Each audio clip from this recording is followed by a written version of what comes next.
Bono.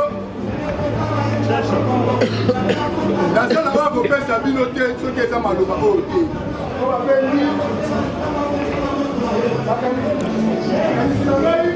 la résultat de la sécurité de notre commune. Pour vous présenter toutes mes idées. Nous sommes au coma. On va faire ça qui n'aille. Un système de sous. Alors tu vas y passer. Tu vas y Congo. On va y vite. On va y la moitié pas la bise. Bon,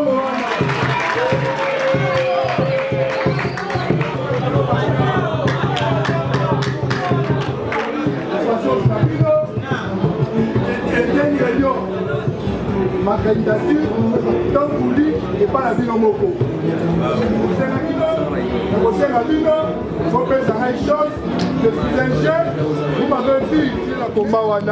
C'est pour la libération du Congo, c'est pour la libération de notre commune.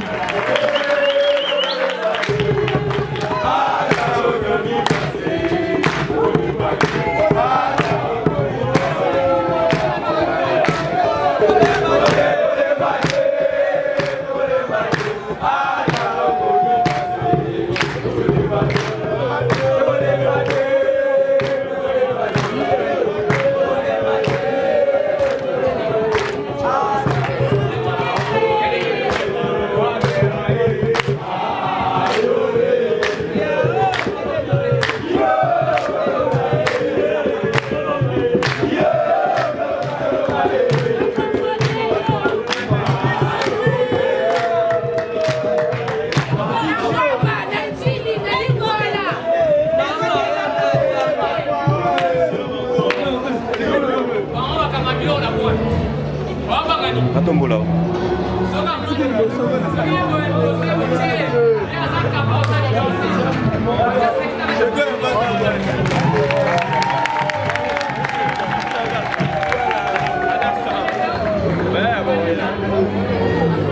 Limbola oye! 2018, artiste député. 2018, artiste député. 2018, artiste député. Toyokana. Toyokana. Toyokana, s'il vous plaît, Toyokana. Ma camarade de Marquis Bazaliawa. Ma camarade de Bomona Marquis Bazaliawa. Nana voye bisanga kombo bakadai ko benna na classe. Kombo ya quartier. Kombo ya quartier nani? Voilà. Merci beaucoup pour comprendre déjà.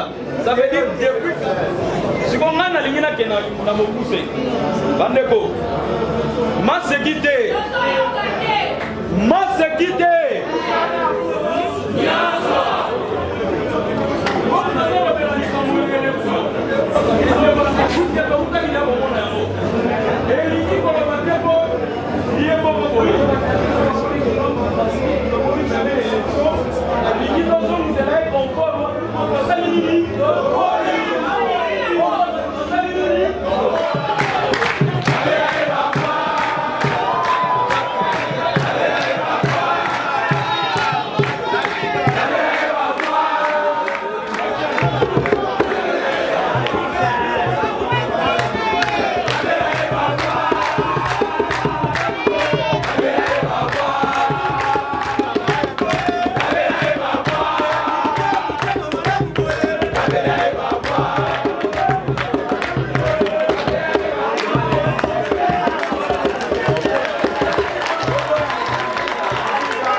bande na biso ya INC remerciement makasi kolekeza mpona biso bana lingwala tolakisi bolingo na biso epai ndeko na biso Marquis na yango po toclotire tosilisi ya limino na biso topesaka 2 minutes apamba tosilisi deja azwaka 2 minutes epai ndeko na biso bana lingwala bajene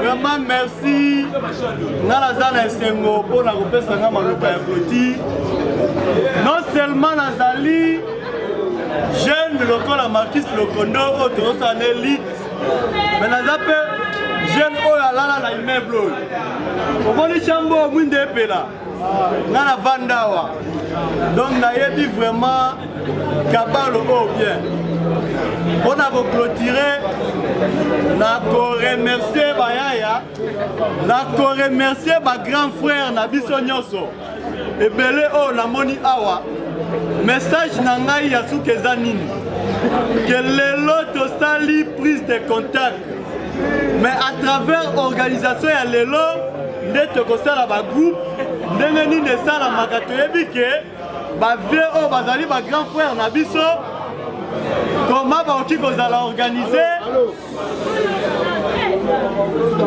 nalobi boye tolobi ndenge Marquis auti koloba ezali lelo réunion ya prise de contact na ndenge tosali awa lelo nde tokoyeba ndenge tokoorganize toyebi ke eza na bato mosusu oyo bazalaki invité oyo ezalaki ya bagrand frère na biso babengaki bango na baoyo bamaster na biso babengaki bango na baoyo bapetit frère na bapetit sœur babengaki bango.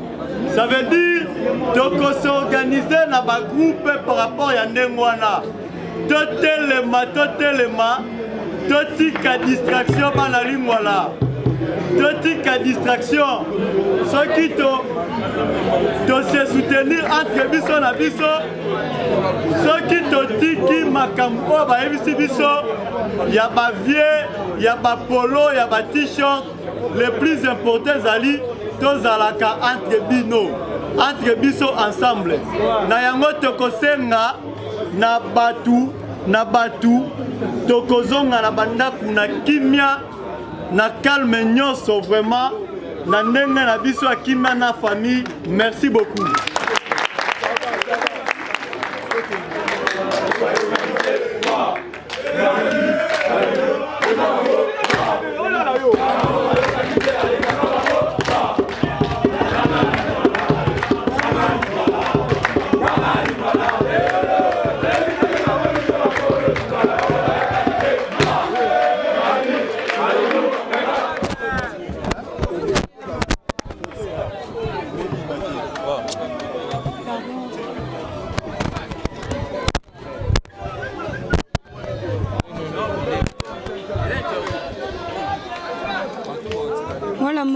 Marquis Lokondo lelo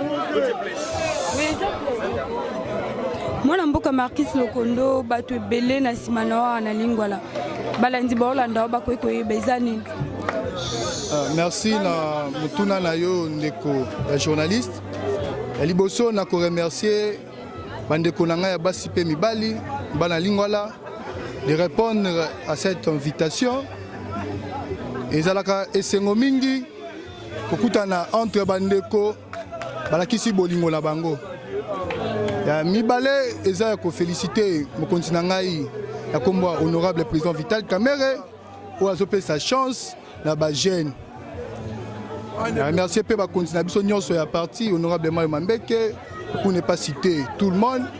Merci pour na bango nyonso kosangana biso lelo na ko bosana te bandeko na ngai ope ba ko soutenir ngai ya parti autres en bango ensemble na bandeko nanga mususu ya mutualité ya les jeunes élites na nouvelle génération balaki nanga elongo na pesi bino vraiment matondi mingi kosangana biso awa ya liboso ezalaki c'était une réunion de prise de contact kokutana na base na ngai et ya mibale c'était pour annoncer ma candidature à la députation provinciale.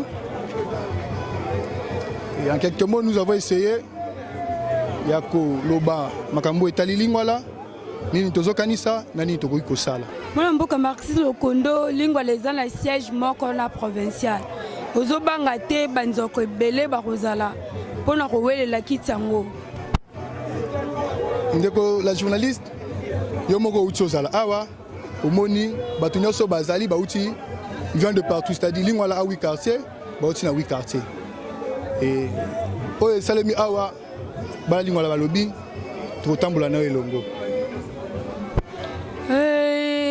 Badiscours nyonso bandeko bayokaka kaka mais yo lelo eza différent bamisu bayaka bozela nde bofandi nazotindela bino loso nazotindela bino polo.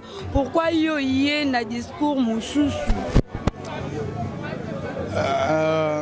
Vous voyez oyo ezali nouvelle génération toye na makambo ya sika makambo oyo lobi wana tomonaki yango na ntango ya Mobutu na ntango ya ndeko Kabila yango ezocontinue. Et finalité ezalaki nini makambo balobaki bakosaki. Nous oyo biso tozali nouvelle génération nous avons amené les idées, nous avons un projet oyo nauti kotalisa bandeko na ngai na kati awa. Et mon parti aussi oyo eza dirigé na mokonzi Vital Kamerhe, nous avons un projet de société pour que demain ceux qui ont pouvoir tokotambwisa différemment la bande on a biso ba dirigaki. Marquis Lokondo na Sport TV c'est une chaîne internationale bandeko ba Hollande partout. Ba misusu ya lingwala lelo pe ba komaki te. Un mot pour na bango. Na félicité non ba o bayaki omoni zaki PTT c'était un jour ouvrable ba misusu baki na misala mais ba tindelaki nga maloba balobi mbala simaton to kosala ngo na jour oyo za ba weekend bango tu bakoya.